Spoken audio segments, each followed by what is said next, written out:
Hello guys, welcome to Biology Academy by Chem Academy's YouTube channel. I am Miss Avantika Bansal and I am going to teach you biology. जैसे कि हमें पता है कि gate का जो examination है वो बिल्कुल करीब है, वो आ चुका है। अब तो बहुत ज़्यादा ज़रूरी है कि हम ऐसे टॉपिक्स से गो थ्रू कर ले जो कि बहुत इंपॉर्टेंट है गेट के पॉइंट ऑफ व्यू से और जिनसे क्वेश्चंस हर साल आते ही आते हैं। वैसा ही एक टॉपिक आज हम देखने वाले हैं इस YouTube चैनल पे जिसका नाम है एंटीबॉडी। यस, एंटीबॉडी जो कि इम्यूनोलॉजी यूनिट का एक पार्ट है और मैं बता दूं इतना इम्पॉर्टेंट टॉपिक है ये। इसमें से साल दर साल आपको गेट बायोटेक्नोलॉजी में क्वेश्चन मिल जाएंगे। So today's topic is antibody. I know this is a very basic and very important topic जिसमें से आप लोगों ने भी क्वेश्चंस देखे होंगे। कुछ कुछ को इसको समझने में भी मुश्किल होती है, लेकिन आज हम इसको बिल्कुल बेस से लेकर गेट तक के लेवल पर लेकर जाएंगे और बिल्कुल अच्छे से हम इसको क्लियर करेंगे। तो अगर हम एंटीबॉडी की बात करें तो एंटीबॉडीज होती क्या है? एंटीबॉडीज होती है immunoglobulins. What is antibody? Antibodies immunoglobulins. भाई ये इम्यूनोग्लोब्यूलिन क्या होता है? बहुत ही सिंपल सी चीज है, नाम को डिवाइड कर दो आपको मतलब मिल जाएगा। इम्यूनो मतलब क्या होता है? इम्यूनो मतलब होता है इम्यूनोलॉजी या फिर इम्यून सिस्टम। तो यहाँ पे हो सकता है इम्यून सिस्टम। वही ग्लोब्यूलिन्स का मतलब क्या है? प्रोटीन्स। ग्लोब्यूलिन्स का मतलब होता है प्रोटीन्स। यानी कि मुझे इतना क्लियर हो गया कि जो एंटीबॉडी है वो किससे बनी हुई है? Antibodies are made up of protein.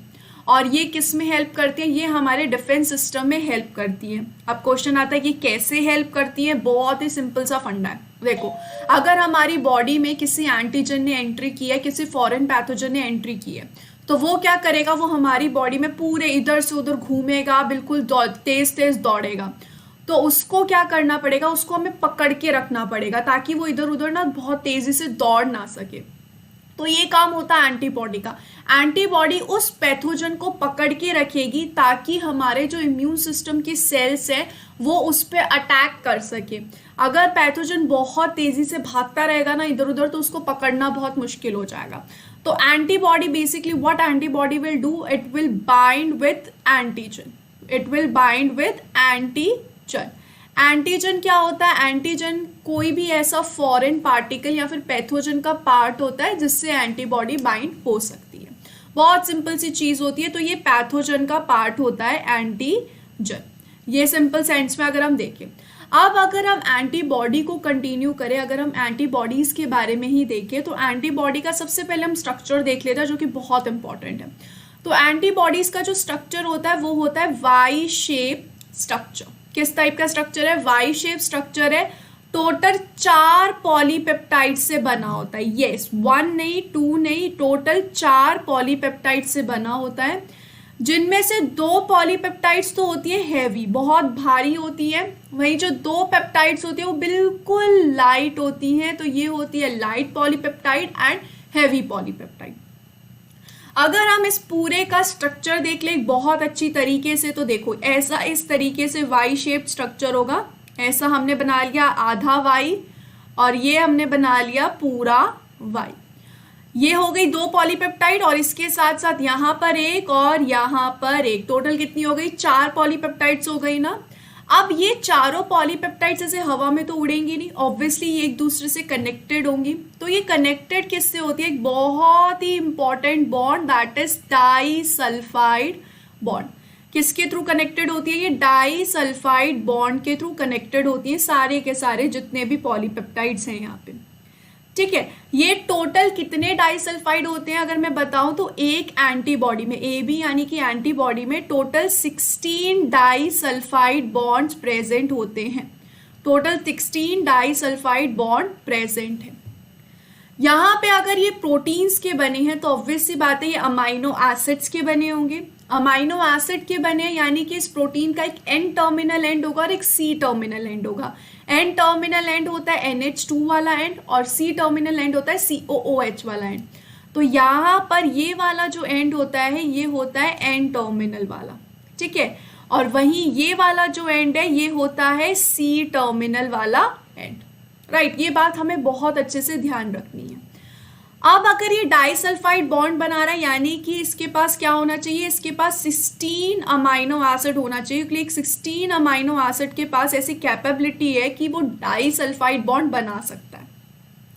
तो ऑब्वियस सी बात है इन सबके पास क्या होगा, 16 अमाइनो एसिड प्रेजेंट होगा।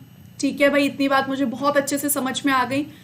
तो क्या मुझे इनको देख के समझ में आ रहा है कि कौन सी लाइट चेन्स और कौन सी हैवी चेन है? बेशक ये वाली जो छोटी छोटी हैं ये है लाइट चेन और बाकी की जो बची कुची हैं ये दोनों है हैवी चेन। अगर मैं इस हैवी चेन को देखूं तो ये पहले स्ट्रेट जा रही थी और फिर ये ऐसे मुड़ गई है, इसने थोड़ा सा एक एंगल ले लिया। वो एंगल ये कैसे लेती है? वो एंगल लेती है एक हिंज रीजन की वजह से। ये क्या होता है? ये एक हिंज रीजन है, हिंज रीजन। जैसे कि अगर हम अपने डोर को देखें ना तो डोर दीवार से लगते हैं तो उनके बीच में एक हिंज लगाया जाता है जिसकी वजह से ऐसे डोर अपना मूव कर सकता है। तो ऐसे ही यहाँ पर भी एक हिंज प्रेजेंट होता है जो कि क्या करेगा, जो कि इधर एक बेंड कॉज कर रहा है। और यहाँ पर इस हिंज रीजन में कौन सा अमाइनो एसिड बढ़ चढ़कर प्रेजेंट होगा? वो अमाइनो एसिड होगा प्रोलीन।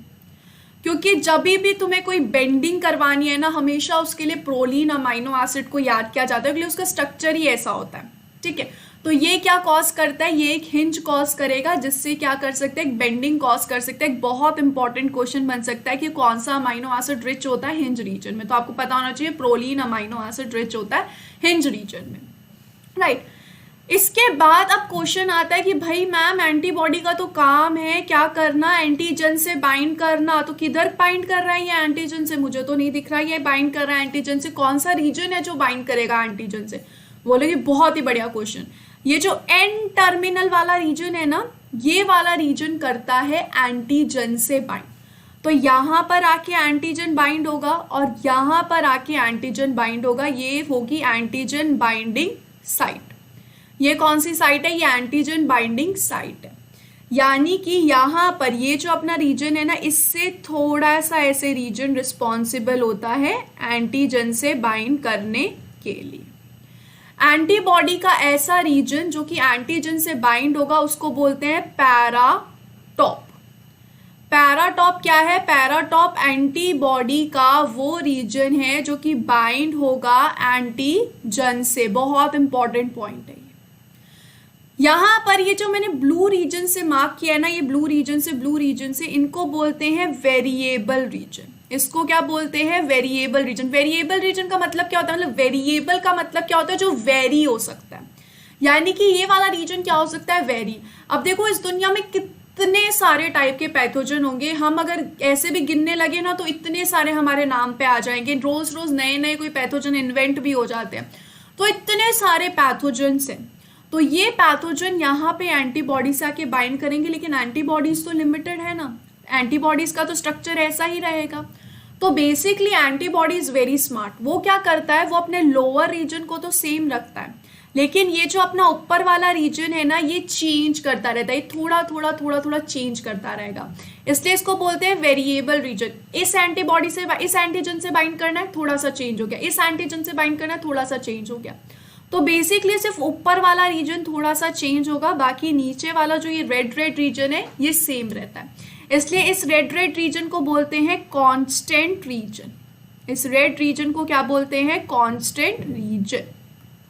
ठीक है, यहां पर अगर मैं आगे देखूं तो ये वाला जो रीजन है, इतने रीजन को मैं क्या बोल सकती हूँ? इतने रीजन को मैं बोल सकती हूँ FAB। FAB का मतलब क्या होता है? Fragment of antigen binding. ऐसा फ्रेगमेंट जो कि एक्चुअल में किससे बाइंड करेगा? एंटीजन से बाइंड करेगा। तो यहां पर FAB पे लिख सकती हूं मैं फ्रेगमेंट जो कि किससे बाइंड करेगा? एंटीजन से बाइंडिंग शो करेगा। वहीं ये वाला जो नीचे वाला रीजन है, क्या इसका काम है कुछ एंटीबॉडीज एंटीजन से बाइंड करने का? नहीं। तो ये क्या करेगा? बहुत सिंपली इस रीजन का हम नाम ले लेते हैं FC रीजन। FC का मतलब क्या होता है? Fragment of crystallisation.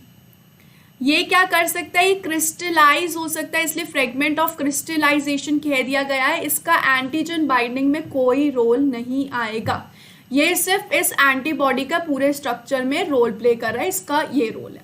ठीक है, यहाँ पे अपना ये पूरा इस तरीके से स्ट्रक्चर होता है एंटीबॉडी का। तो यहाँ पर अगर मैं इस रीजन की बात करूँ तो इसको मैं क्या बोल सकती हूँ, इस वाले रीजन को मैं बोल सकती हूँ CH रीजन। CH का मतलब क्या होता है, CH का मतलब होता है कांस्टेंट ऑफ हेवी चेन।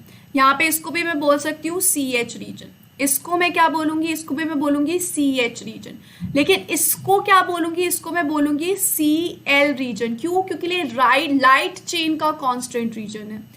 ऐसे ही ये CH लेकिन ये CL, राइट। बहुत सिंपल सा बेसिक सा कॉन्सेप्ट है। यहाँ पे अब ये वाले रीजन जो है वो मेजर पार्ट शो करेंगे। ये क्या होते हैं, ये वेरिएबल होगा हैवी चेन का, ये वेरिएबल होगा लाइट चेन का, ये भी वेरिएबल होगा हैवी चेन का, और ये वेरिएबल होगा लाइट चेन का। तो इतनी बात हमें हमेशा याद रखनी है। वेरिएबल रीजन का क्या काम है, कांस्टेंट रीजन का क्या काम है। मेनली वेरिएबल रीजन ऐसा रीजन है जो कि चेंज होता रहेगा और जो कि किससे बाइंड होगा, जो कि एंटीजन से बाइंड होगा, राइट। सो आई नो आपने अभी बहुत सारी नई चीज़ें सीखी होगी एंटीबॉडी के बारे में, और कहाँ सीखी है, बायोलॉजी अकेडमी के यूट्यूब चैनल पे। सो बायोलॉजी अकेडमी के यूट्यूब चैनल को फटाफट सब्सक्राइब कर दो ताकि आपको ऐसे ही अच्छे अच्छे वीडियोस मिलते रहे, कंटेंट वाले वीडियोस मिलते रहें। और उसके साथ साथ आप लाइव स्ट्रीमिंग भी ज़रूर देख पाएंगे हमारे साथ, आप लाइव ज्वाइन हो पाओगे यूट्यूब पे। तो फटाफट सब्सक्राइब कर दो इस चैनल को। तो लेट्स मूव फर्दर। अब मेरे दिमाग में ना एक और क्वेश्चन आया है कि क्या ये वेरिएबल रीजन पूरा का पूरा चेंज होता है, क्या इस वेरिएबल रीजन में हर एक चीज़ पूरी की पूरी चेंज होती है? तो जवाब इज अ बिग नो। यहाँ पे पूरा चेंज नहीं होगा। यहाँ पे स्पेसिफिकली रीजन्स होते हैं जिनको बोलते हैं complementary determining region, complementary determining region, CDR। ये जो CDR रीजन्स है सिर्फ ये कॉन्स्टेंटली चेंज होते हैं, बाकी पूरा का पूरा वेरिएबल रीजन चेंज नहीं होता है। इन कॉम्प्लीमेंट्री डिटरमाइनिंग रीजन को इसलिए बोलते हैं हाइपर वेरिएबल। इनको क्या बोलते हैं, hyper variable, that will be continuously changing. ये क्या होंगे, कंटिन्यूसली चेंज होते हैं। तो फॉर एग्जाम्पल अगर मैं एक लाइट चेन में देखूं, इस लाइट चेन में इतना क्या है, वेरिएबल रीजन है, ठीक है। तो इसमें 1 2 3 कितने होंगे, 3 हाइपर वेरिएबल रीजन होंगे। इसमें कितने हैं hyper variable region, 3 hyper variable region है, या फिर 3 कॉम्प्लीमेंट्री डिटरमाइनिंग रीजन है। ऐसे अगर मैं इस हैवी चेन की बात करूं तो हैवी चेन में भी सेम होगा 1 2 3। इसी तरीके से इस वाले में भी सेम होगा, इसी तरीके से इस वाले में भी क्या होगा, सेम होगा। तो मैं एक तरीके से बहुत कॉमन सेंस में मैं क्या बोल सकती हूँ, अगर हम थोड़ा सा अपना दिमाग लगाएं तो, कि एक एंटीबॉडी के पास टोटल कितने होते हैं, 12 CDR रीजन्स होते हैं। एक एंटीबॉडी के पास कितने CDR रीजन होते हैं, 12 CDR रीजन होते हैं। 3 3 3 3 कितने हो गए, 12 हो गए। मैं बता रही हूँ बहुत इंपॉर्टेंट क्वेश्चन है गेट पॉइंट ऑफ व्यू से, कितने हाइपर वेरिएबल रीजन्स होते हैं, कितने CDR रीजन्स होते हैं, काफी बार पूछा गया और आराम से ही क्वेश्चन आ सकता है। और हर हाइपर वेरिएबल रीजन में 5 से लेकर 10 अमाइनो एसिड प्रेजेंट होते हैं। हमें पता है ना, एक जितना भी पूरा एंटीबॉडी अपना किससे बना हुआ है, अमाइनो एसिड से बना हुआ है। तो एक हाइपर वेरिएबल रीजन में कितने हो सकते हैं, 5 से लेकर 10 अमाइनो एसिड्स हो सकते हैं, और एक एंटीबॉडी के पास टोटल 12 CDR होते हैं। मतलब ये पॉइंट आप भूल ही नहीं सकते, इतना इंपॉर्टेंट पॉइंट है, ठीक है। अभी तक हमने देखा है कि एंटीबॉडी का स्ट्रक्चर क्या होता है, उसमें क्या क्या प्रेजेंट होता है। अब क्वेश्चन आता है कि क्या एंटीबॉडी एक ही टाइप की होती है, क्या एंटीबॉडी सिर्फ एक ही टाइप की होगी, बिल्कुल भी नहीं। एंटीबॉडी के भी टाइप्स प्रेजेंट होते हैं। एंटीबॉडी के भी कैसे हैं, टाइप्स प्रेजेंट है। कितने टाइप्स की एंटीबॉडी होती है, टोटल 5 टाइप की एंटीबॉडी होती है। कौन कौन सी होती है, GAMED, GAMED, गेम्ड से आप याद रख सकते हो। टोटल 5 टाइप की एंटीबॉडीज प्रेजेंट है। ये 5 टाइप की एंटीबॉडीज किस बेसिस पे, मतलब मैंने क्या किया ऐसा जिससे मुझे पता चला कि हाँ 5 टाइप की एंटीबॉडीज है। ये मुझे बेसिकली सिर्फ इतने से बात से पता चला कि जो हैवी चेन है ना, जो हैवी चेन है उसमें कुछ अमाइनो एसिड्स जो चेंज होते रहते हैं, तो उस बेसिस पे हैवी चेन डिफरेंट टाइप की हो सकती है। हैवी चेन किस किस टाइप की हो सकती है, हैवी चेन हो सकती है गामा के साथ साथ हो सकती है एल्फा के साथ साथ हो सकती है mu, epsilon, lawn and delta. इस तरीके से 5 टाइप की हो सकती है एंटीबॉडीज। उसी की वजह से यहाँ पर आया है नाम। देखो, गामा से जी, अल्फा से ए, म्यू से एम, एप्सिलॉन से ई एंड डेल्टा से डी। किस हिसाब से 5 नाम आए, समझ में आ गया ना। तो यही रीजन होता है, हम कहते हैं 5 टाइप की एंटीबॉडीज होती है, gamma, alpha, mu, epsilon and delta. किस बेसिस पे? हेवी चेन के बेसिस पे। तो क्या लाइट चेन के कोई टाइप नहीं होते? जी नहीं, ऐसा बिल्कुल भी नहीं है। लाइट चेन के भी 2 टाइप होते हैं, लेकिन उनके बेसिस पे एंटीबॉडीज नहीं होती है। एंटीबॉडीज इन हेवी चेन के बेसिस पे होती है। लाइट चेन में क्या क्या आएंगे? लाइट चेन में आते हैं कापा एंड लेमडा। इसमें क्या क्या आएंगे? कापा एंड लेमडा। 2 टाइप की होती है लाइट चेन्स, वहीं हेवी चेन्स होती है 5 टाइप की, जिस हिसाब से ये जो सारी एंटीबॉडीज है उनको डिवाइड किया गया है। अब अगर मेरे दिमाग में ना एक और क्वेश्चन आया है कि ठीक है, एंटीबॉडीज जो अमाइनो एसिड से बनी होती है, कितने अमाइनो एसिड से बनी होती है? अगर मैं आप लोगों से पूछूं कितने अमाइनो एसिड से एंटीबॉडी बनी होती है, तो देखो, जो एक लाइट चेन है ना, one light chain is made up of 220 amino acid. 220 amino acid से ये बनी होती है। वहीं जो एक हैवी चेन होती है वो टोटल 440 अमाइनो एसिड की बनी होती है। इसमें कितने अमाइनो एसिड्स होते हैं? टोटल 440 अमाइनो एसिड्स होते हैं। तो अगर हम इसका मॉलिक्यूलर वेट भी देख लें तो एक लाइट चेन का होता है 25,000 मॉलिक्यूलर वेट, वहीं हैवी चेन का होता है 50,000 मॉलिक्यूलर वेट। तो उस हिसाब से आप टोटल मॉलिक्यूलर वेट को कैलकुलेट कर सकते हो और उस हिसाब से अपना रिजल्ट निकाल सकते हो कि एक एंटीबॉडी में कितना मॉलिक्यूलर वेट होता है। I hope you can do it and जरूर कमेंट सेक्शन में कमेंट कीजिएगा कि टोटल एक एंटीबॉडी का सब मिला के कितना मॉलिक्यूलर वेट होगा और उसमें कितने अमाइनो एसिड्स प्रेजेंट होंगे। ठीक है, इसके साथ साथ ही भूलिएगा मत, you can subscribe this channel for more biology videos. So let's move further, हम आगे मूव करते हैं। सो हमने अभी तक देख लिया कि इस टाइप की एंटीबॉडीज प्रेजेंट हो सकती है। अगर मैं अभी एंटीबॉडी के टॉपिक से थोड़ा सा हटके उन एंजाइम्स को देखूं जो कि इन एंटीबॉडीज को क्या कर सकती है, इन एंटीबॉडीज के स्ट्रक्चर को क्लीव कर सकती है, यानी कि प्रोटियोलाइटिक ट्रीटमेंट की अगर मैं बात करूं। Let's now talk about proteolytic treatment. बहुत इंपॉर्टेंट टॉपिक है, आई कैन से दैट। मतलब इतना इंपॉर्टेंट टॉपिक है ना ये, अगर आप गेट लाइफ साइंस की भी तैयारी कर रहे हैं, CSIR नेट की भी तैयारी कर रहे हैं, कोई IIT जैम वाला बच्चा अगर इस वीडियो को देख रहा है, और गेट बायोटेक्नोलॉजी तो है ही है, सबके हिसाब से ये जो प्रोटियोलाइटिक ट्रीटमेंट वाला पार्ट है बहुत इंपॉर्टेंट है।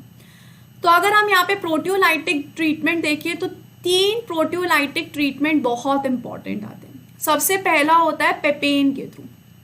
सबसे पहला किसके थ्रू होता है? पेपेन के थ्रू होगा प्रोटियोलाइटिक एक्टिविटी। सो ये जो पेपेन है ये कहाँ पे कट करता है? सबसे पहले हमें ये देखना है ये कहाँ कट करेगा। वो जो हिंज रीजन था ना अपना मतलब एंटीबॉडी का, अपना नहीं हो सकता, एंटीबॉडीज का जो हिंज रीजन है, इस हिंज रीजन पे जाके कट करेगा। ये यहाँ पे आके क्या कर देता है? कट। वीडियो को पॉज करिए और बताइए कि इससे, सोचिए कि इससे कितने फ्रेगमेंट्स बनेंगे अगर हिंज रीजन पे पेपेन ने कट किया तो इससे कितने बनेंगे? ये वाला अलग हो जाएगा, इतना ही अलग हो जाएगा, इन दोनों के बीच में डाइसल्फाइड बॉन्ड प्रेजेंट है तो ये साथ साथ रहेंगे, हम साथ साथ हैं। ऐसे यहाँ पे कट होगा लेकिन ये दोनों फ्रेगमेंट साथ में रहेंगे, बोलेंगे हम साथ साथ हैं, क्यों? क्योंकि डाइसल्फाइड बॉन्ड प्रेजेंट है। और ये वाला फ्रेगमेंट जो है ये अलग हो जाएगा, ये वाला फ्रेगमेंट क्या हो जाएगा? अलग हो जाएगा। ठीक है, तो इस तरीके से हमें टोटल कितने फ्रेगमेंट्स मिल गए? हमें टोटल मिल गए 3 फ्रेगमेंट्स। टोटल मिल गए हमें 3 फ्रेगमेंट्स। क्या क्या मिला हमें? एक मिला FAB, दूसरा भी मिला हमें FAB और तीसरा मिला हमें FC। यानी कि 2 हमें मिले FAB और एक हमें मिला FC। अब अगर क्वेश्चन ये आया कि इनमें कितने ऐसे फ्रेगमेंट्स हैं जो कि बाइंड कर सकते हैं एंटीजन से, तो हमारा आंसर क्या होगा? 2 ऐसे फ्रेगमेंट है, ये वाला फ्रेगमेंट और ये वाला फ्रेगमेंट क्या कर सकता है? बाइंड कर सकता है एंटीजन से। ये वाला फ्रेगमेंट नहीं कर सकता, बोलता मैं तो पहले भी नहीं करता, अब भी नहीं करूंगा क्योंकि मेरे पास तो एक्टिविटी ही नहीं है। सिर्फ FAB रीजन्स ऐसे हैं जो कि एंटीजन से बाइंड कर पाएंगे। ये किसने कट किया? ये कट किया है पेपेन ने। इसके बाद जो नेक्स्ट होता है वो आता है पेप्सिन। नेक्स्ट क्या है? पेप्सिन। पेप्सी से याद रख सकते हो आप पेप्सिन। पेप्सिन जो है वो कट करता है हिंज रीजन के थोड़े से नीचे। ये कहाँ कट करेगा, ये यहाँ पे हिंज रीजन है, इसके थोड़े से नीचे इस तरफ ये कट लगाएगा। सो इससे अब हमें क्या मिलेगा, एक बहुत ही ट्रिकी क्वेश्चन है कि इससे अब हमें क्या मिलेगा। तो यहाँ पर देखो, इसको जब मैंने कट किया तो इतना रीजन तो साथ में ही रहेगा, यहाँ तक का रीजन तो रहेगा साथ में, इस तरीके से। ऐसे यहाँ पे डाइसल्फाइड बॉन्ड प्रेजेंट है भाई, यहाँ पे भी डाइसल्फाइड बॉन्ड प्रेजेंट है और यहाँ पर भी डाइसल्फाइड बॉन्ड प्रेजेंट है। तो ये तो सारे रहेंगे साथ में, ठीक है। अब हमें क्या लगेगा कि ये नीचे वाला भी तो फ्रेगमेंट मिलेगा ना, नीचे वाला फ्रेगमेंट भी मिलेगा। तो ऐसा नहीं होगा, क्योंकि ये वाला जो नीचे वाला फ्रेगमेंट है इसको पूरी तरीके से डिस्ट्रक्ट कर दिया जाएगा। ये जो पूरा नीचे वाला रीजन है वो रिकवर नहीं होगा, उसको पेप्सिन जो है मल्टीपल फ्रेगमेंट में तोड़ देगा, डाइजेस्ट कर देगा। तो ये वाला जो इतना रीजन है ये क्या हो गया, मल्टीपल फ्रेगमेंट्स में टूट गया। तो इसका कुछ नहीं हो सकता, ये तो भाई टूट चुका है, तो इसका तो हम कुछ नहीं कर सकते। हमें ये मिल गया इतना रीजन। अब इसमें दोनों FAB रीजन साथ में है, तो हम क्या बोलेंगे कि हमें मिला है FAB2 मिला है हमें। 2 हमने क्यों बोला है, क्योंकि दोनों मिलके आए, दो फ्रेगमेंट साथ में मिलके आए, इसलिए मैंने बोल दिया 2 साथ में। तो पेप्सिन किस तरीके से डाइजेस्ट करा, हमेशा याद रखना के लिए ऑप्शंस में पता है क्या देगा, एक ऑप्शन देगा कि FAB2 प्लस FC फ्रेगमेंट और बोलेगा और सेकेंड ऑप्शन होगा ओनली FAB2।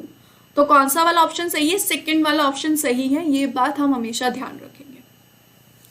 तीसरा कौन आता है, तीसरा बहुत इंपॉर्टेंट है, बीटा मरकैप्टोइथेनॉल। मेरे ख्याल से हर एक बच्चे ने MSc में इसके ऊपर एक्सपेरिमेंट भी किया होगा, दैट इज मरकैप्टोइथेनॉल के ऊपर। बहुत सिंपल सी चीज है ये, भैया ज्यादा कुछ नहीं करते, ये बोलते हैं हमसे ज्यादा कुछ नहीं होगा। हम क्या करेंगे, हम सिर्फ और सिर्फ जो डाइसल्फाइड बॉन्ड है ना वो मेरा दुश्मन है, मैं सिर्फ उसको तोड़ूंगा। तो ये बेसिकली क्या करते हैं, ये सिर्फ और सिर्फ डाइसल्फाइड बॉन्ड को ब्रेक करते हैं, दैट्स इट, और कुछ नहीं करते ये। तो यहाँ पर अगर हम फिर से एंटीबॉडी लें और इसमें अगर डाइसल्फाइड बॉन्ड को तोड़ दिया जाएगा तो मेरे ख्याल से इसका आंसर तो बहुत ही सिंपल है। आपको कितने फ्रेगमेंट्स मिलेंगे भाई, आपको 4 फ्रेगमेंट्स मिलेंगे ना, एक ऐसा लाइट चेन का, एक हैवी चेन का, एक हैवी चेन का और एक लाइट चेन का।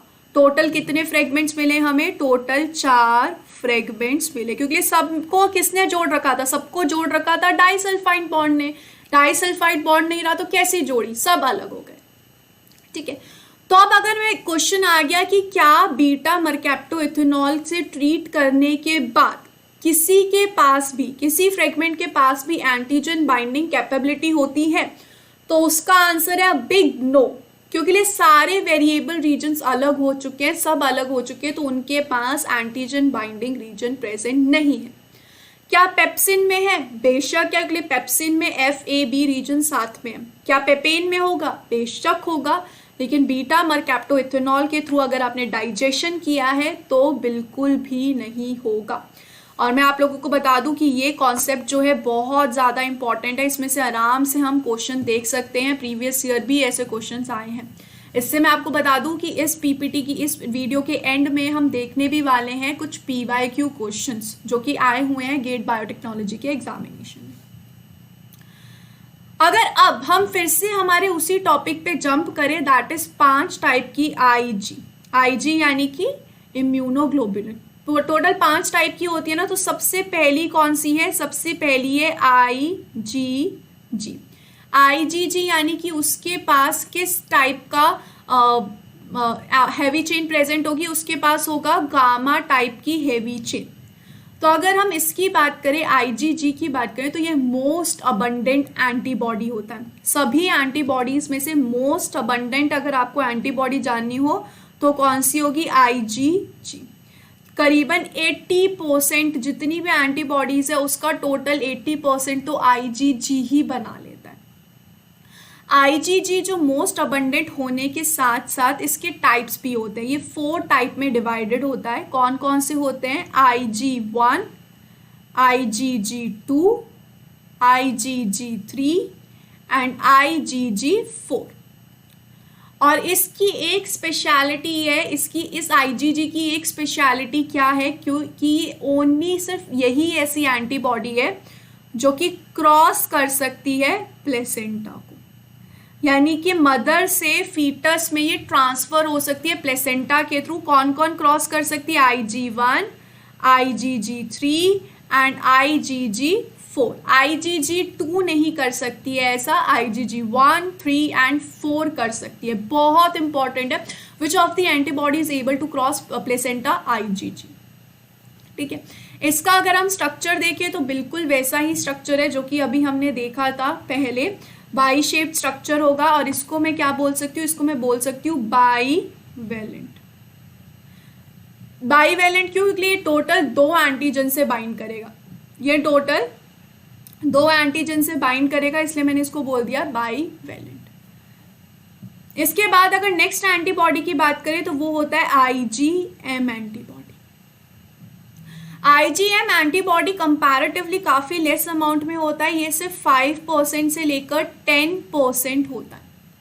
और ये बाईवेलेंट ना होके ये डेकावेलेंट होता है। डेकावेलेंट मतलब आप समझ रहे हो, 10-10 मुंह, यानी कि ये क्या कर सकता है? 10-10 एंटीजन से बाइंड हो सकता है, 1 नहीं 2 नहीं, टोटल 10। सो इसका जो स्ट्रक्चर होगा उसमें कितने वाई शेप प्रेजेंट होंगे? उसमें टोटल 5 वाई शेप प्रेजेंट होंगे, 1 2 3 4 एंड 5। कितने हैं इसमें? टोटल 5 टाइप के वाई शेप स्ट्रक्चर्स प्रेजेंट हैं। ये वाई शेप स्ट्रक्चर्स को ज्वाइन करके कौन रखता है? एक और चेन होती है पॉलीपेप्टाइड की, जिसको बोलते हैं जे चेन। ये जे चेन क्या करेगा? ये जे चेन इनको साथ में जोड़ के रखेगा, इनको अलग नहीं होने देगा। तो इनको ज्वाइन करके कौन रख रहा है? जे चेन। जे चेन क्या है? पॉलीपेप्टाइड चेन है, कुछ स्पेशल नहीं है ऐसा इसमें सिर्फ ये है कि पॉलीपेप्टाइड चेन है, तो पांचों वाई स्ट्रक्चर्स को ज्वाइन करके रखेगी। और हर जो स्ट्रक्चर है वो 2 एंटीजन से बाइंड हो सकता है। तो टोटल कितने एंटीजन से हम यहाँ पे बाइंडिंग करवा रहे हैं? 10 एंटीजन से हम यहाँ पे बाइंडिंग करवा सकते हैं IgM की। IgM के बारे में स्पेशलिटी क्या है? IgM की स्पेशलिटी ये है कि ये फर्स्ट एंटीबॉडी होती है 5 में से जो कि बनती है। मतलब सारी एंटीबॉडीज में से पहली एंटीबॉडी अगर हम देखें तो कौन होगी? IgM होगी। IgM मतलब क्या? First antibody to be produced. और इनको प्रोड्यूस कौन करता है? इनको प्रोड्यूस करता है बी सेल। तो ये पहली एंटीबॉडी है जिसको बी सेल ने प्रोड्यूस किया, बी सेल से बनने वाली ये पहली एंटीबॉडी होती है। तीसरी अगर हम एंटीबॉडी देखें तो तीसरी एंटीबॉडी होती है IgA एंटीबॉडी। IgA एंटीबॉडी की स्पेशलिटी क्या है कि ये सिक्रीटरी एंटीबॉडी है, यानी कि इसको सिक्रीट किया जा सकता है। इसका परसेंटेज कितना होता है? ये 10 to 15% तक वेरी कर सकती है। और ये सिक्रीटरी होती है। सिक्रीटरी यानी कि सिक्रीशन, जैसे कि सिक्रीशन हमारे मुंह में क्या क्या होता है? Saliva, tears, mother's milk. तो ये सारी चीज़ों में IgA एंटीबॉडी प्रेजेंट होता है। इसलिए बोलते हैं कि मम्मी का जो मिल्क होता है बहुत इंपॉर्टेंट होता है। क्यों? क्योंकि उसमें IgA एंटीबॉडी प्रेजेंट होती है जो कि बच्चे में, जो भी बहुत छोटा बच्चा है, उसमें फाइट करने की एबिलिटी देगा, उसको किसी पैथोजन से वो लड़ पाएगा। तो ये होता है IgA की स्पेशलिटी। IgA जो है वो कैसा है? IgA में 2 टाइप का होता है। IgA कितने टाइप का होता है? 2 टाइप का होता है। एक होता है IgA1 और एक होता है IgA2। यानी कि IgG के साथ साथ IgA के भी टाइप्स प्रेजेंट होते हैं। इसके भी क्या है? इसके भी टाइप्स प्रेजेंट हैं। ये कैसा होता है? ये होता है टेट्रावेलेंट। ये है टेट्रावेलेंट। टेट्रावेलेंट यानी कि क्या कर सकता है? ये 2 टाइप के वाई शेप स्ट्रक्चर्स होते हैं और ये 4 एंटीजन से बाइंड हो सकता है। तो अगर हम इसका स्ट्रक्चर देख ले तो कितने वाई शेप स्ट्रक्चर हमें बनाने पड़ेंगे? 1 और 2 वाई शेप स्ट्रक्चर्स हमने यहाँ पे बना लिए। इन दोनों वाई शेप स्ट्रक्चर को ज्वाइन कौन करेगा? सेम इनको ज्वाइन करती है जे चेन। लेकिन इनकी एक और स्पेशलिटी होती है जो कि सिर्फ इसी एंटीबॉडी के पास है, वो होता है एक सिक्रीटरी कंपोनेंट। इनके पास क्या प्रेजेंट होता है? एक सिक्रीटरी कंपोनेंट प्रेजेंट होता है, और ये सिक्रीटरी कंपोनेंट सिर्फ और सिर्फ आईजीए एंटीबॉडी के पास ही प्रेजेंट होता है। आईजीए एंटीबॉडी आपको कहाँ कहाँ मिल जाएगी? आईजीए एंटीबॉडी आपको टीयर में मिल जाएगी, सलाइवा में मिल जाएगी, गैस्ट्रो इंटेस्टाइनल ट्रैक्ट का जो फ्लूइड होता है उसमें मिल जाएगी, और उसके साथ साथ ही जो मदर्स का मिल्क होता है, आईजीए जो है वो मदर्स का मिल्क, स्पेशली जो कोलेस्ट्रम होता है, कोलेस्ट्रम यानी कि क्या, जो मदर्स का फर्स्ट मिल्क होता है उसमें भी ये प्रेजेंट होती है। उसमें भी क्या प्रेजेंट होगी? आईजीए प्रेजेंट होगी मदर्स फर्स्ट मिल्क में। That will help the child to fight against any pathogen. तो ये किसके बारे में था? ये था आईजीए एंटीबॉडी के बारे में। तो हमने अभी तक टोटल 3 एंटीबॉडीज देख ली है। Now let's jump to last 2 antibody, that is IgE and IgD. दोनों का ही अमाउंट बहुत कम होता है किसी भी ह्यूमन में, इन दोनों का ही अमाउंट बहुत ज़्यादा कम होगा। ये आईजीई की सबसे पहले अगर हम बात करें तो आईजीई का काम होता है एलर्जी कॉज करना, इसका काम होगा एलर्जी कॉज करना। फॉर एग्जांपल आप बहुत खुशी से कहीं घूमने गए, आप बहुत खुश थे, आप घूम रहे हो, मज़े कर रहे हो, लेकिन तभी कुछ टाइम बाद आपने क्या देखा? आपने देखा कि आपकी पूरी स्किन रेड रेड हो गई, आपको रैशेस हो रहे हैं, आपको बहुत खुजली आ रही है, इचिंग हो रही है इस तरीके से। तो ये सब किसके रीजंस हो सकते हैं? ये सब एलर्जी के रीजंस हो सकते हैं। सबको अलग अलग टाइप की एलर्जी हो सकती है। कुछ लोग बहुत ज़्यादा सेंसिटिव होते हैं किसी किसी चीज़ों के लिए, कुछ लोग नहीं होते हैं। तो जो बहुत सेंसिटिव होते हैं वो किसकी वजह से? इस आईजीई की वजह से ही होते हैं। फॉर एग्जाम्पल पोलन ग्रेन्स, आप कहीं घूमने गए, पोलन ग्रेन्स इनहेल कर लिया, उसकी वजह से ईचिंग होने लगी। तो उसके लिए मेन कॉज क्या है? उसका कॉज है आईजीई एंटीबॉडी। क्या करती है ये? ज़्यादा कुछ नहीं करेगी। देखो, जैसे ही आपने कोई पोलन ग्रेन इनहेल किया, आपका जो बी सेल है वो क्या बनाने लगेगा? बी सेल आपका सिक्रीट करने लग जाएगा आईजी। जैसे ही आईजी बनने लगेंगे तो पूरे मोहल्ले को बताने जा रहे हैं, अरे मैं बन गया। तो ये किसके पास जाते हैं? इसके ना 2 टारगेट सेल होते हैं। एक होता है मास्ट सेल जो हमेशा मस्त रहता है, और एक होता है बेसोफिल सेल। ठीक है, ये 2 सेल्स हैं। इन दोनों सेल के पास क्या प्रेजेंट होते हैं? इन दोनों ही सेल के पास रिसेप्टर प्रेजेंट होते हैं। किसके लिए रिसेप्टर प्रेजेंट होते हैं? आईजीई के लिए रिसेप्टर प्रेजेंट होते हैं। तो आईजीई क्या करेगा? आईजीई यहाँ पे आके बाइंडिंग करेगा। आईजीई ने यहाँ पे आके बाइंड कर ली, आईजीई ने यहाँ पे आके बाइंड कर ली। जैसे ही आईजी मास्ट सेल पे या बेसोफिल पे आके बाइंड करेगा तो ये दोनों सेल्स हो जाएंगे एक्टिव। ये दोनों सेल्स क्या हो जाएंगे? एक्टिव, और ये रिलीज करने लग जाएंगे हिस्टामाइन। इसने रिलीज किया हिस्टामाइन, इसने भी क्या किया? रिलीज किया हिस्टामाइन। हिस्टामाइन जैसे ही रिलीज होगा आपको वो सारी कंडीशंस आने लग जाएगी जो कि एक एलर्जी वाले पर्सन्स को दिखती है। बहुत स्नीज आना, रैशेस होना, खुजली आना, ये सब चीज़ें हिस्टामाइन की वजह से होने लगेगी। तो जब भी अगर आप डॉक्टर के पास जाओगे इसके लिए, तो डॉक्टर आपको एंटी हिस्टामाइन ही देगा ताकि आपको ये सब जितने भी रैशेस वगैरह हो रहे हैं ये सब ना हो पाए। तो ये आईजीई का काम क्या है? आईजीई का काम यही सब चीज़ें करना है। प्लस आईजीई और भी एक फंक्शन करता है, that is anti parasitic. IgE कैसा होता है? एंटी पैरासिटिक भी होता है। ये पैरासाइट्स को खत्म भी करने में हेल्प करता है। तो ये फंक्शन होता है आईजीई का। जो लास्ट एंटीबॉडी है वो है आईजीडी एंटीबॉडी, और इसका जो परसेंटेज है वो लेस देन 0.2% होता है, बहुत कम अमाउंट में प्रेजेंट होती है। और ये कहाँ प्रेजेंट होती है? अगर हम बी सेल्स की बात करें जो कि इन सब एंटीबॉडीज़ को बनाती हैं, तो बी सेल की प्लाज्मा मेम्ब्रेन पे प्रेजेंट होती है आईजीडी। ये बी सेल के प्लाज्मा मेम्ब्रेन पे प्रेजेंट होती है। अभी इसका कोई ऐसा बायोलॉजिकल फंक्शन नहीं पता है कि कोई ऐसा बायोलॉजिकल फंक्शन ये बनाती है, लेकिन आईजीडी अगर बी सेल की प्लाज्मा मेम्ब्रेन पे नहीं होगी तो बी सेल अपना काम नहीं कर सकती। तो बी सेल की प्लाज्मा मेम्ब्रेन पे IgD होने का बहुत ज़रूरी है। ये दोनों ही, दैट इज IgE और IgD, दोनों ही कैसे होती है, दोनों ही का स्ट्रक्चर बहुत सिंपल होता है, दैट इज बाईवेलेंट है, यानी कि IgG के टाइप के ही स्ट्रक्चर की होती है। तो ये अभी तक हमने क्या देख लिया, ये अभी तक हमने देख लिया कि एंटीबॉडीज कैसी होती है, उनका स्ट्रक्चर क्या होता है, कैसे बनती हैं वो, अब वो देखना बाकी है। अब हम क्या देखेंगे कि इन एंटीबॉडीज की सिंथेसिस होती ही कैसे, इतनी सारी एंटीबॉडीज आपकी बॉडी में बनती ही कैसे।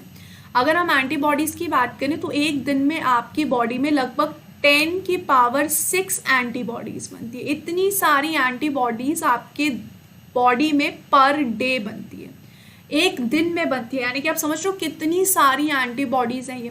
तो अभी बनती कैसे, ये सबसे बड़ा क्वेश्चन है मेरे दिमाग में भी, शायद आप लोगों के दिमाग में भी होगा कि इतने सारे टाइप की कैसे बन सकती है। सारे टाइप्स हैं, 10⁶ टाइप है ये। मैं नहीं बोल रही कि सब सेम होते, नहीं, ये डिफरेंट टाइप की होती हैं। तो इतने सारे टाइप की एंटीबॉडीज बनी कैसे, ये क्वेश्चन अब मेरे दिमाग में आ रहा है। तो ये कुछ नहीं, ये रीअरेंजमेंट ऑफ जीन्स की वजह से बनती है। जो जीन्स होते हैं उनके रीअरेंजमेंट की वजह से बनती है। बहुत ही सिंपल सा कॉन्सेप्ट है। अब हमें पता है कोई भी प्रोटीन बन रहा है तो उसके लिए रिस्पॉन्सिबल क्या होता है, जीन रिस्पॉन्सिबल होता है। बहुत बेसिक सा कॉन्सेप्ट है। जीन से क्या बनता है, RNA बनता है, और RNA से क्या बनेगा, प्रोटीन। ठीक है, इस कॉन्सेप्ट के बारे में मेरे ख्याल से हर बच्चे को पता होगा, इसलिए बहुत बेसिक है। तो यहाँ पर एंटीबॉडी भी प्रोटीन है, तो इसकी सिंथेसिस कैसे हो रही होगी, जीन से RNA बन रहा होगा और RNA से प्रोटीन। तो इतनी सारी एंटीबॉडीज बनती कैसे, रीअरेंजमेंट ऑफ जीन्स के होने की वजह से। So let's see about that. अगर हम एक सेल को देखें,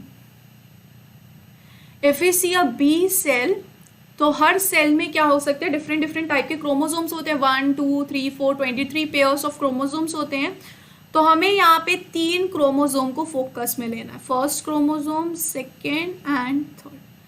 ये तीनों क्रोमोसोम्स के नंबर क्या क्या है, 2, 22 एंड 40।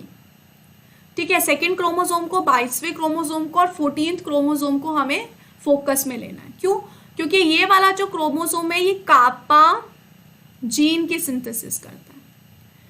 ये वाला क्रोमोसोम मतलब इसमें कापा जीन होता है और ये कापा एंटीबॉडी के जो लाइट चेन है उसको प्रोडक्शन करता है। ये वाले में लैम्डा जीन होता है और ये light chain lambda light chain को बनाएगा। और ये वाले में क्या होता है, हैवी चेन का जीन। हैवी चेन का जीन यानी कि पांचों के पांचों जो भी एंटीबॉडीज होती हैं उसमें जो हैवी चेन्स होती हैं उन सब की प्रोडक्शन के लिए जो जीन चाहिए वो 14th क्रोमोसोम पे प्रेजेंट। तो अगर हम यहाँ पे इनकी सिंथेसिस देखें कि इनकी सिंथेसिस होती कैसे है, तो सबसे पहले let's see kappa gene. Let's see kappa gene कैसे चेंज कर सकता है डिफरेंट टाइप की प्रोटीन्स में और कैसे डिफरेंट टाइप की एंटीबॉडीज बना सकता है। तो कापा जीन में जो है टोटल 3 रीजन्स प्रेजेंट होते हैं। इसमें कितने रीजन्स प्रेजेंट है, टोटल 3 रीजन्स प्रेजेंट होते हैं। एक होता है वेरिएबल रीजन, एक होता है जॉइंट रीजन और एक होता है कांस्टेंट रीजन।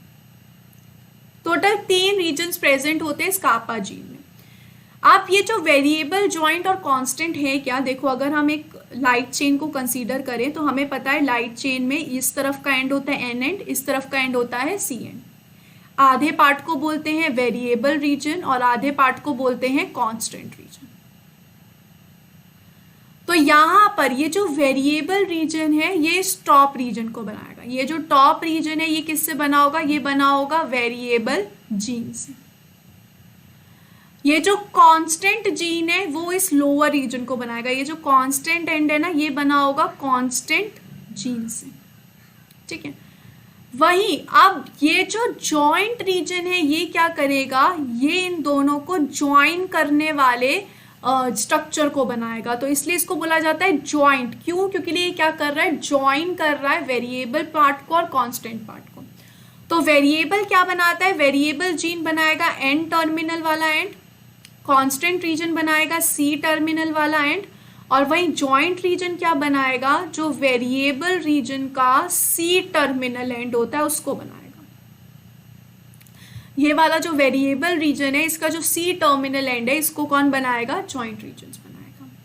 तो अब इससे डिफरेंस क्या कॉज हुआ, इससे कैसे डिफरेंट टाइप के बनते हैं? पिक्चर अभी बाकी है बच्चों। देखो इसमें होता क्या है, ये जो है वेरिएबल है, इसमें काफ़ी टाइप के जीन्स प्रेजेंट होते हैं। वेरिएबल कापा टोटल 40 टाइप का होता है, एक नहीं दो नहीं, कितने? 40 टाइप का। जो जेके होता है वो टोटल 5 टाइप का होता है। के मतलब क्या? कापा, ठीक है। वहीं जो कांस्टेंट होता है वो सिर्फ एक ही टाइप का है। कांस्टेंट कितने टाइप का होता है? सिर्फ एक ही टाइप का होता है, क्योंकि यहाँ पे हमें डिफरेंट टाइप के नहीं बनाने, सिर्फ एक ही टाइप का कांस्टेंट होता है। हैवी चेन में डिफरेंट डिफरेंट टाइप के होंगे। तो अब ये सब मिलके कैसे काम करते हैं, ये सब मिलके कैसे डिफरेंट टाइप के एंटीबॉडीज बनाने के लिए रिस्पॉन्सिबल होते हैं, लेट्स सी दैट। इन सब के लिए ये सब काम करे, इसके लिए हमें एक एंजाइम चाहिए होता है, दैट इज रिकॉम्बिनेज। रिकॉम्बिनेज क्या करेगा? मिलके इस पूरे को तोड़ने, इस पूरे को डिफरेंट डिफरेंट अरेंजमेंट करने में हेल्प करेगा। रिकॉम्बिनेज एक एंजाइम है, ठीक है। Now let's see a double stranded DNA. अगर हम बात करें डबल स्ट्रैंडेड डीएनए के बारे में, एक हमारे पास क्या प्रेजेंट है? डबल स्ट्रैंडेड डीएनए प्रेजेंट है। Let me draw a double stranded DNA. तब तक के लिए आप भूलिए मत, you can subscribe to our YouTube channel. बिल्कुल आराम से आप सब्सक्राइब कीजिए ताकि आपको ऐसा ही क्वालिटी कंटेंट मिलता रहे। तो ये हमारे पास एक डबल स्ट्रैंडेड डीएनए प्रेजेंट है। इस डबल स्ट्रैंडेड डीएनए में अगर हम बहुत बेसिक पे जाए तो हर एक जीन के पास एक प्रमोटर रीजन प्रेजेंट होता है जो कि प्रमोट करवाएगा उसका ट्रांसक्रिप्शन होना। ट्रांसक्रिप्शन यानी कि जीन का आरएनए में बदलना। तो यहाँ पे होता है एक प्रमोटर रीजन। प्रमोटर रीजन के साथ एक और चीज़ प्रेजेंट होती है जिसको बोलते हैं लीडर रीजन। लीडर रीजन के साथ क्या प्रेजेंट होगा? लीडर रीजन के साथ प्रेजेंट होगा VK1, वेरिएबल रीजन 1 वाला पार्ट प्रेजेंट होगा। उसके बाद ऐसे ही कंटिन्यूसली आएगा कौन? Non coding region, that is क्या? That is intron. एक डीएनए के पास इंट्रॉन भी होते हैं और एक्सॉन भी होते हैं, तो ये होता है नॉन कोडिंग रीजन। इसके बाद फिर से प्रमोटर, फिर से रीडर, और फिर मैं लिख देती हूँ VKN, दैट इज VK40 जो लास्ट वाला। मैं सारे लिखते जाऊंगी तो रात हो जाएगी। VK1, VK2, VK3, इससे अच्छा है मैंने डायरेक्टली क्या लिख दिया? VKN लिख दिया, ठीक है। अब फिर से क्या आएगा? फिर से आएगा इंट्रॉन रीजन। ये सब कैसे से जो स्ट्रेट लाइन खींच रही हूँ मैं वो है इंट्रॉन रीजन। फिर से आ गया इंट्रॉन रीजन। इसके बाद क्या आएगा? इसके बाद आएगा JK1, फिर मैंने इंट्रॉन बना दिया, फिर आएगा JK2, JK3, 4 और फाइनली हम डायरेक्ट लिख देंगे JKN। उसके बाद फिर से आएगा इंट्रॉन रीजन, उसके बाद प्रेजेंट होता है CK1 and then intron region and finally आ जाएगा टर्मिनेटर। मूवी नहीं, टर्मिनेटर मूवी नहीं, टर्मिनेटर सीक्वेंस, जहाँ से ट्रांसक्रिप्शन जो है खत्म हो जाएगा और ट्रांसक्रिप्शन नहीं होने वाला है। तो इस तरीके से हमने बना लिया। ये पूरा होता है कापा का, वो जो हम देख रहे थे ना कापा जीन का वो पार्ट, ये इतने सारे टाइप्स में डिवाइडेड होता है, ठीक है। अब यहाँ पर आगे बढ़ते हैं, तो यहाँ पर मैं लिख देती हूँ ये क्या है? ये है लीडर सीक्वेंस, ये है प्रमोटर रीजन और ये सब है इंट्रॉन या फिर नॉन कोडिंग रीजन्स, ये सब जितने भी हमने। अब देखो, अब इनका क्या होता है? अब इनको हमें चेंज करना है, अब हमें डिफरेंट टाइप का करना है इनको। तो सबसे पहले ना एक एंजाइम होता है जिसको बोलते हैं VJ रिकॉम्बिनेज। ये VJ रिकॉम्बिनेज आएगा और क्या कॉज करेगा? ये कॉज करता है रिकॉम्बिनेशन। इसका सिर्फ इतना सा काम है, रिकॉम्बिनेशन कॉज करना, ठीक है। किसके बीच में? V और J के बीच में, ठीक है। फॉर एग्जाम्पल मुझे चाहिए VK14 चाहिए मुझे, ठीक है, फॉर एग्जाम्पल, और मुझे यहाँ पर चाहिए J5, ठीक है। सिर्फ VK14 चाहिए मुझे और सिर्फ मुझे J5 चाहिए, बाकी जितने भी हैं V1, 2, 3, 4, 30, 31 कोई मुझे नहीं चाहिए। तो VJ रिकॉम्बिनेज क्या करेगा? अगर मैं यहाँ पे शॉर्ट में लिखूँ तो यहाँ पे है VK1, यहाँ पे प्रेजेंट होगा VK14, उसके बाद जितने भी V होंगे उनको ले लेगा एक लूप में, उन सबको ले लिया इसने एक लूप में। ऐसे ही यहाँ पर क्या आ जाएगा? J4 और यहाँ पे आ जाएगा फाइनली J5। यहाँ पे क्या आ गया VK50, इतने पार्ट को कर देगा वो कट, इतने पार्ट को पूरे उसने लूप में लाके सबको कर दिया कट, सबका कर दिया काम तमाम, इतने पार्ट को कर दिया remove, this portion will be removed. तो अब अगर हम देखें तो अब हमारे पास क्या बचेगा, अगर हम उसके ऊपर ध्यान दें तो वंस अगेन अगर मैं यहाँ पे बना लूँ, वंस अगेन अगर मैं यहाँ पे बना लेती हूँ डबल स्ट्रैंडेड DNA, तो अब हमारे पास क्या बचेगा, आप लोग एक बार पॉज करके सोचिए क्या क्या बचेगा। सो यहाँ प्रेजेंट होगा प्रमोटर, फिर लीडर, फिर VK1 से लेकर VK14 तक सारे प्रेजेंट होंगे, वो रिमूव नहीं होंगे। तो यहाँ पर हम ले सकते हैं VK2 से लेकर 13 तक सब प्रेजेंट होंगे। उसके बाद फिर से promoter, leader and VK14 present होगा। VK14 से लेकर J4 तक सारे रिमूव हो चुके हैं, अब उनमें से कोई प्रेजेंट नहीं होगा। फाइनली कौन आ जाएगा, फाइनली आ जाएगा JK5, ठीक है, क्योंकि बीच वाले हमने सारे हटा दिए, उनको क्यों रखना है। और फाइनली यहाँ पे आ जाएगा CK और यहाँ पे आ जाएगा टर्मिनेटर रीजन। अब देखो होगा क्या, अब यहाँ पे हमारा RNA बनाना है हमें, ये अभी भी हमारे पास डबल स्ट्रैंडेड DNA प्रेजेंट है, क्या इसको हमें प्रोटीन में कन्वर्ट करना है, यस। हमें क्या बनाना है, अब हमें बनाना है RNA। तो अब यहाँ पे जो VK14 का प्रमोटर है उस पे आके बाइंड होंगे RNA पॉल बाबा, यानी कि RNA पॉल एंजाइम, यहाँ पे आके बाइंड करेंगे। वो पहले वाले को बोलेंगे हटो हटो हटो, हमें कोई मतलब ही नहीं है, उस रीजन को हमें ट्रांसक्राइब ही नहीं करना, हमें किसको करना है, VK14 रीजन को ट्रांसक्राइब करना है। तो यहाँ पर क्या होगा, यहाँ से हो जाएगा ट्रांसक्रिप्शन स्टार्ट, यहाँ से होगा ट्रांसक्रिप्शन स्टार्ट। इससे पहले के जितने भी रीजन्स हैं उनको हमें ट्रांसक्राइब नहीं करना है, नो ट्रांसक्रिप्शन, ठीक है।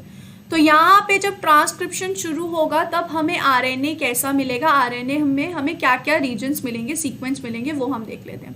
देखो हमें मिलेगा leader sequence of who, leader sequence हमें मिलेगा VK14 का, ठीक है, लीडर सीक्वेंस VK14 का हमारे पास प्रेजेंट है। उसके बाद हमारे पास डायरेक्टली प्रेजेंट होगा JK5 and after that directly CK present होगा, डायरेक्टली इतना प्रेजेंट होगा, बस बाकी सब टाटा बाय बाय हो चुके हैं, बाकी सब क्या हो गए, बाकी सबको हमने रिमूव करवा दिया। यहाँ पे ये क्या बन चुका है हमारे पास, यहाँ पे अगर मैं इसको रिमूव करके इस तरीके से मैं बना दूँ तो ये बन चुका है हमारे पास HNRNA, ये हमारे पास बन गया HNRNA। अब फॉर एग्जाम्पल अगर मैं फॉर एग्जाम्पल के तौर पे बोलूँ कि यहाँ पे हमने J5 की जगह अगर हमने J4 चूज़ किया होता, फॉर एग्जाम्पल अगर हमने J5 की जगह J4 चूज़ किया होता और यहाँ पे आ जाता J3, तो यहाँ पे क्या प्रेजेंट होता, J5 भी प्रेजेंट होता और उसके साथ साथ JK4 भी प्रेजेंट होता, ठीक है। तो इधर भी क्या प्रेजेंट होता, इधर भी प्रेजेंट होता, जस्ट अ बिट, सिर्फ मैंने एक और कंपार्टमेंट और ऐड कर दिया, JK4 JK5 and C present होता, CK। अब हमें JK4 चाहिए लेकिन JK5 हमें नहीं चाहिए, क्योंकि हमने किसको चूज किया, JK4 को चूज किया। तो मुझे इस JK5 को रिमूव करना पड़ेगा, वो मैं कैसे कर सकती हूँ, स्प्लाइसिंग के तौर पे।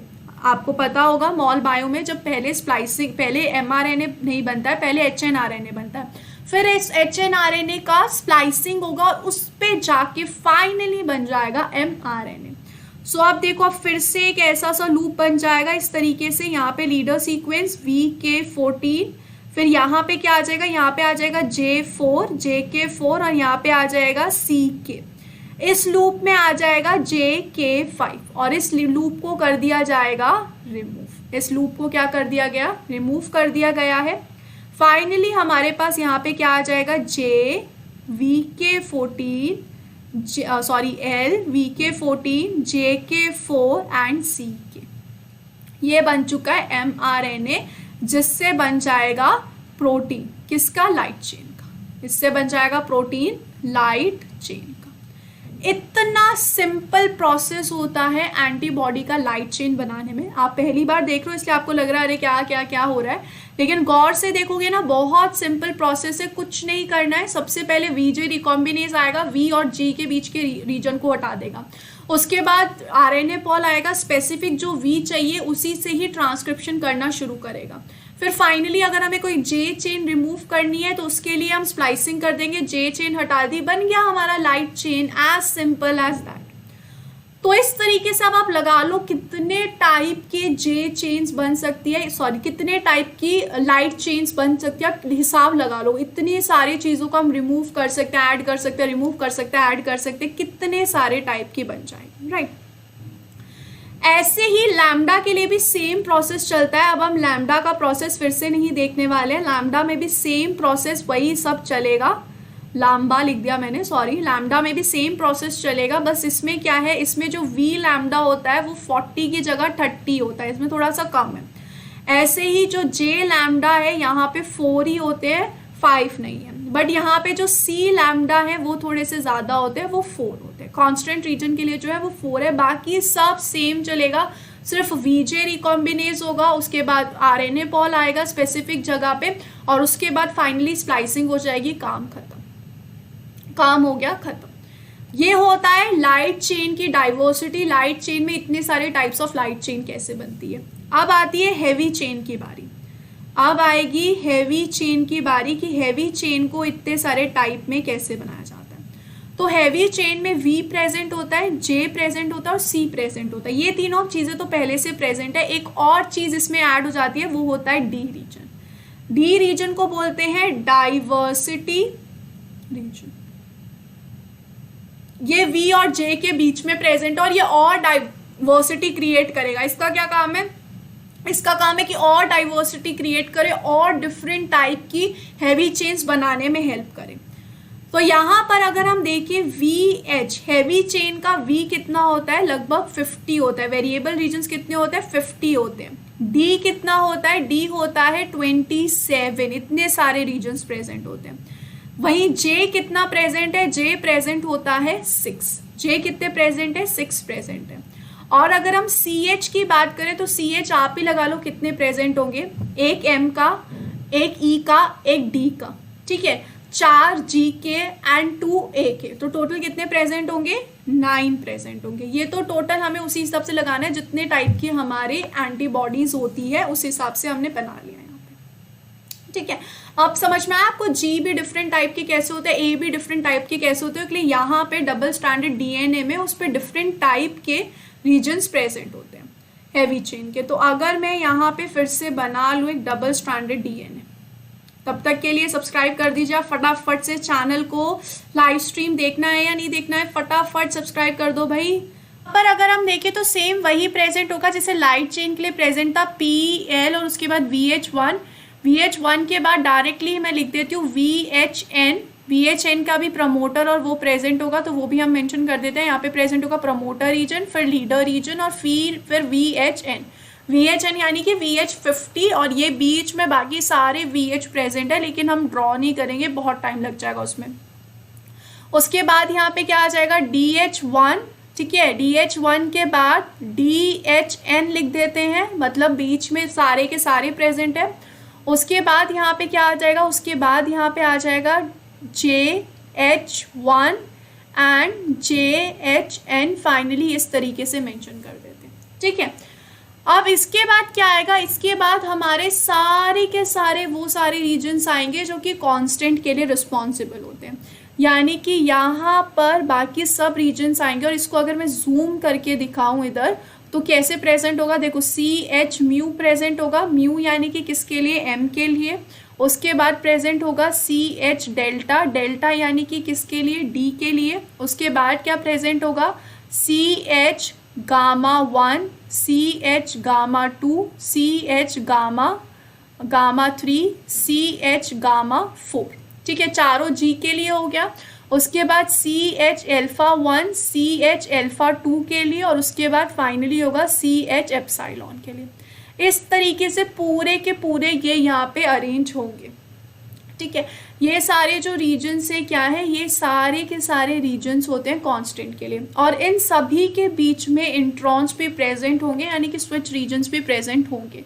तो यहाँ पर इस तरीके से हम थोड़ा थोड़ा बना देते हैं, ये सारे के बीच में क्या प्रेजेंट है, इंट्रॉन रीजन्स भी प्रेजेंट है।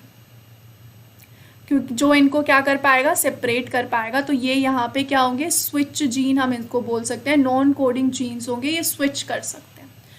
तो इस तरीके से पूरा एक डबल स्ट्रैंडेड डीएनए प्रेजेंट होता है हैवी चेन के लिए। अब यहाँ पे सबसे पहले क्या आएगा, सबसे पहले यहाँ पे डीजे रिकॉम्बिनेज आएगा। वहाँ पे वीजे रिकॉम्बिनेज आया था, यहाँ पे आएगा डीजे रिकॉम्बिनेज, जो कि डी और जे के बीच में रिकॉम्बिनेशन कॉज करेगा। सो फॉर एग्जाम्पल अगर हमें कुछ भी चाहिए, फॉर एग्जाम्पल मैं बोल रही हूँ हमें DH17 चाहिए, या फिर फॉर एग्जाम्पल हमें DH27 चाहिए, कोई भी हम DH कंसीडर कर लेते हैं। तो यहाँ पे मैं फॉर एग्जाम्पल कंसीडर कर लेती हूँ, आई विल कंसीडर DH3। हमें चाहिए DH3 और DH3 के साथ साथ हमें चाहिए JH2। ठीक है, तो सेम वही जो लूप पहले बनी थी वैसे ही बनेगी। यहाँ पे आ जाएगा DH4, यहाँ पे आ जाएगा JH1, इधर JH2 और इधर आ जाएगा DH3। ये पूरे के पूरे लूप को कर दिया जाएगा रिमूव। ये पूरी की पूरी लूप कैसी हो जाएगी, रिमूव हो जाएगी। ठीक है, अब अगर हम फिर से एक डबल स्ट्रैंडेड डीएनए को देखें, हमारे पास फिर से प्रेजेंट होगा एक डबल स्ट्रैंडेड डीएनए। तो इसमें क्या क्या बचेगा, देखो, promoter leader VH1, promoter leader VH2, promoter leader VH3। ठीक है, और उसके साथ साथ ही VH वाले अभी सारी ही बाकी हैं, तो मैं यहाँ पे VHN लिख देती हूँ, VHN। उसके बाद क्या प्रेजेंट होगा, उसके बाद यहाँ पे हमारे 3 DH बनेंगे, DH1, DH2, DH3। 4 से लेकर 27 तक DH रिमूव हो चुके हैं। उसके बाद क्या आएगा, J1 रिमूव हो चुके हैं, उसके बाद आएगा JH2। JH2 के बाद बाकी सारे JH बचे हैं, तो JH3 से लेकर 6 तक के सारे होंगे, और बाकी का ये जो कांस्टेंट रीजन है वो सेम रहेगा, सेम कांस्टेंट रीजन। बार बार लिखने का मतलब नहीं मिलता है, तो हम यहाँ पे लिख सकते हैं सेम कांस्टेंट रीजन बचेगा। तो अभी हमारे पास पहले डीजे रिकॉम्बिनेज करके ये हो गया। ठीक है, हमने डीजे को हटा दिया, अब हम करेंगे वी डीजे रिकॉम्बिनेज। अब इसके बाद हम क्या करेंगे, इसके बाद हम करेंगे वी डीजे रिकॉम्बिनेज। पहले हमने डीजे नचाया, फिर हमने डीजे बजाने के बाद वी को नचाया। तो इस तरीके से हम याद रख सकते हैं, वी डीजे रिकॉम्बिनेज आएगा, डीजे बजेगा तभी तो वी नचेगा। इस तरीके से आप याद कर सकते हो, ये सिर्फ एक सिंपल तरीका है। तो फॉर एग्जाम्पल अगर मुझे चाहिए VH13, फॉर एग्जाम्पल मुझे क्या चाहिए, मुझे चाहिए VH13, और इससे पहले मैंने यहाँ पे डिसाइड कर लिया था कि मुझे DH3 चाहिए। तो यानी कि VH14 से लेकर DH2 तक के जितने भी हैं वो सारे रिमूव हो जाएंगे, वो सारे के सारे क्या हो गए, रिमूव हो गए। ये लूप में वो हो गए रिमूव, राइट। तो अब अगर मैं डबल स्ट्रैंडेड डीएनए में देखूँ तो मेरे पास क्या बचेगा, आप लोग ये बहुत अच्छे से बता सकते हो, इसको देख के आप आराम से बता सकते हो कि अब मेरे पास क्या बचेगा। तो यहाँ पर अगर हम देख लें तो सबसे पहले बनेगा प्रमोटर रीजन, उसके बाद क्या आएगा, वी लीडर रीजन, और उसके बाद आएगा VH1। VH1 के बाद सब प्रेजेंट होंगे कहाँ तक, V promoter region, leader region and VH13, ये सब प्रेजेंट। ठीक है, उसके बाद क्या आएगा, उसके बाद अब आएगा DH3। DH3 होगा, बाकी सारे DH को हमने रिमूव कर दिया है, और जो J था वो सेम का सेम ऐसे प्रेजेंट होगा। यहाँ पे जो J प्रेजेंट है वो सेम J प्रेजेंट होंगे।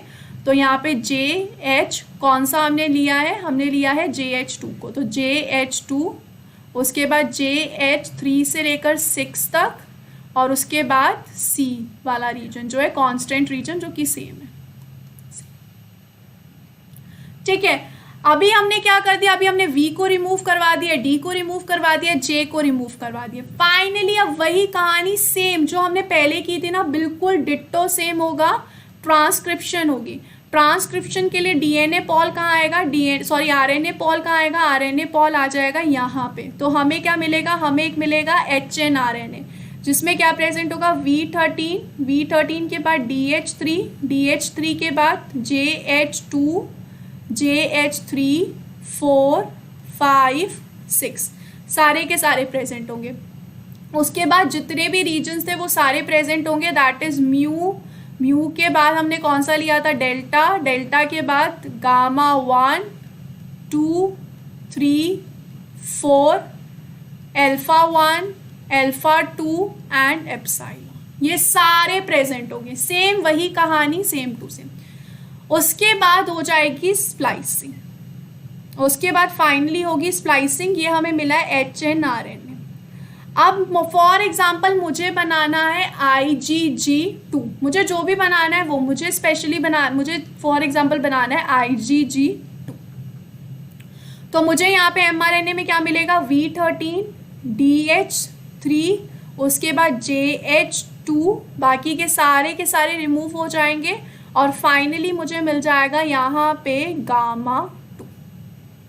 इस तरीके से मुझे मिल जाएगा mRNA। बाकी बीच के सारे मैंने रिमूव कर दिए, चाहिए ही नहीं, मैंने सब कुछ क्या कर दिया, रिमूव कर दिया। जो भी आपको कुछ और रखना है आप कुछ और रखिए। उसके बाद फाइनली हो जाएगा ट्रांसलेशन। यहाँ पे अगर मैं देख लूँ, यहाँ पे हो जाएगा ट्रांसलेशन।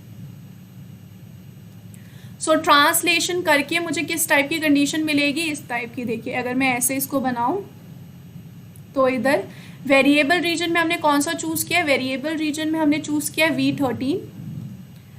V13 के बाद मिल जाएगा D कौन सा चूज किया है, D भी 3 चूज किया है, J2 चूज किया है, ये थोड़े ऊपर होंगे। और यहाँ पर मैं इसको थोड़ा सा डाउन कर देती हूँ, ये थोड़ा सा ऐसे। और यहीं पे प्रेजेंट होगा constant region, that is gamma 2, और ये पूरा कांस्टेंट रीजन गामा 2 होगा। तो उस हिसाब से आपको जो बनाना है आप उस टाइप का बना सकते हो। अगर आपने कोई और चूज किया होता, अगर आपने समझो अल्फा 1 चूज किया होता तो इस तरीके की कंडीशन होती, V13, D3, J2, C, alpha 2। अगर आपने अल्फा 2 चूज किया है, वॉट एवर योर चॉइस, आप वो चूज कर सकते हैं। तो इतना सिंपल है ये, कुछ ज़्यादा नहीं करना है। सबसे पहले क्या करवाना है आपको, सबसे पहले DJ रिकॉम्बिनेज, फिर VDJ रिकॉम्बिनेज, फिर RNA पॉल आएगा, स्प्लाइसिंग, खत्म का। इतनी सी चीज़ करके आपके इतने टाइप के एंटीबॉडीज़ बन सकती है, आपकी बॉडी में इतनी सारी टाइप की एंटीबॉडीज़ की सिंथेसिस हो सकती है सिर्फ इतना सा प्रोसेस करके। तो इस वाले लेक्चर में हमने क्या देखा कि एंटीबॉडीज़ की सिंथेसिस कैसे हो रही है, वो कैसे बनते हैं, कितने टाइप के होते हैं, उनका डाइजेशन कैसे होता है, ये सब हमने इस लेक्चर में देख लिया। अब हम देखने वाले कुछ PYQs जो इस टॉपिक से रिलेटेड आए हुए हैं गेट बायोटेक्नोलॉजी में।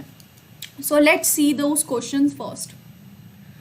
और उससे पहले I will tell you, subscribe करना मत भूलिएगा इस चैनल को। बहुत ही प्यारा सा चैनल है Biology Academy by Chem Academy, और बहुत ही अच्छा कंटेंट यहाँ पे पब्लिश होता रहेगा। और अगर आपको लाइव स्ट्रीमिंग देखना है, मेरे साथ इंटरैक्ट करना है, तो ऑब्वियसली आपको बहुत हेल्पफुल रहेगा, ज़रूर सब्सक्राइब कीजिए। पहला क्वेश्चन क्या है, गेट बायोटेक्नोलॉजी का PYQ। Based on the heavy chain, which one of the following antibodies has multiple subtypes? कि उनके subtypes किस किस की होते हैं। तो हमें पता है सिर्फ 2 ही ऐसे एंटीबॉडीज है जिनके subtypes होते हैं, दैट इज IgG और IgA। तो IgG जो है वो सही आंसर होगा, ठीक है। नेक्स्ट अगर हम देखें, which class of antibodies first made by developing B cells inside bone marrow. इनमें से कौन सी ऐसी होगी जो डेवलपिंग B cells में सबसे पहले बनेगी। तो सबसे पहले बनती है IgM। कितना इजी क्वेश्चन है, मैंने आप लोगों को बताया था। आगे, which one of the following combinations of the following statement is true about antibody structure? इनमें 4 स्टेटमेंट दे रखी है और आपको एंटीबॉडी स्ट्रक्चर के बारे में इनमें से कौन सा सही है वो बताना है। Limited proteolysis of rabbit IgG with the enzyme pepsin generates 2 antigen binding regions and an Fc fragment. क्या पेप्सिन के डाइजेशन करने से हमें 2 FAB और 1 FC मिलता है? बिल्कुल ही गलत, हमें सिर्फ 1 FAB2 मिलता है और FC रीजन तो हमें मिलता ही नहीं है। Limited proteolysis of IgG with enzyme pepin generates single bivalent antigen binding region FAB2 and peptide fragment. ये वाला स्टेटमेंट भी बिल्कुल गलत है। कैसे सही होगा, ये तो पेप्सिन का रोल होता है। ये इन्होंने बिल्कुल इंटरचेंज कर दिया और दोनों ही स्टेटमेंट्स को गलत कर दिया। Next, the FC fragment of IgG can self associate and crystallize into a lattice, yes, तभी तो FC रीजन बोला है हमने उसको, तभी तो हमने FC रीजन बोला, मैंने बोला वो क्रिस्टलाइज हो सकती है, क्रिस्टलाइजेशन शो कर सकती है, तो R ऑप्शन सही है। The FAB2 fragment of IgG is composed of both light and heavy chain, बिल्कुल सही बात है, उसमें लाइट चेन भी होती है और हैवी चेन भी होती है, यहाँ पे इस तरीके से प्रेजेंट होती है, लाइट चेन भी और हैवी चेन भी है, तो S ऑप्शन भी बिल्कुल सही है। तो R और S बिल्कुल सही है, A और B गलत है, यानी कि P और Q गलत है। उन्होंने कैसे किया है, सिर्फ इंटरचेंज कर दिया पेप्सिन और पेपेन को, तो इस हिसाब से आप कंफ्यूज हो सकते हो, तो आपको बिल्कुल क्लियरली पता होना चाहिए कि कौन किसको कट करता है, कौन किसको कट नहीं करेगा, ये आपके दिमाग में बिल्कुल क्रिस्टल क्लियर होना चाहिए। नेक्स्ट अगर एक और हम क्वेश्चन देखें, PYQ क्वेश्चन ही है, क्या बोल रहा है, junctional diversity of antibody molecules result from, जो जंक्शनल डाइवर्सिटी होती है एंटीबॉडी मॉलिक्यूल्स में, वो किसकी वजह से होती है, the addition of switch region nucleotides, the addition of NP nucleotides, the joining of BDJ segments, mutation in complementary determining regions, तो इसमें किसकी वजह से होती है, the joining of VDJ segments, अभी हम देख के चुके हैं इसके बारे में। सो ये सब सारे PYQ क्वेश्चंस थे जो रिसेंटली आए हुए हैं गेट के पेपर में, ये सिर्फ रीसेंट क्वेश्चंस है, उससे पहले भी आए होंगे, बट अभी हमने जो कंसीडर किया वो सिर्फ रीसेंट क्वेश्चंस को कंसीडर किया। और this was all about our today's lecture guys. I hope आपको बहुत अच्छे से क्रिस्टल क्लियरली ये समझ में आ गया होगा। अगर आपको अभी भी कोई डाउट है इनसे related, so you can comment below, आपको ज़रूर जवाब मिल जाएगा इससे related. Thank you so much guys for watching this video and don't forget to subscribe this beautiful channel that is Biology Academy by Chem Academy, and soon will go live. If अगर आपने बहुत सारे subscribers दिए, हमें बहुत प्यार दिया, तो ज़रूर आप हमसे लाइव इंटरेक्ट भी कर पाएंगे। सो तब तक के लिए thank you so much guys, take care, bye bye.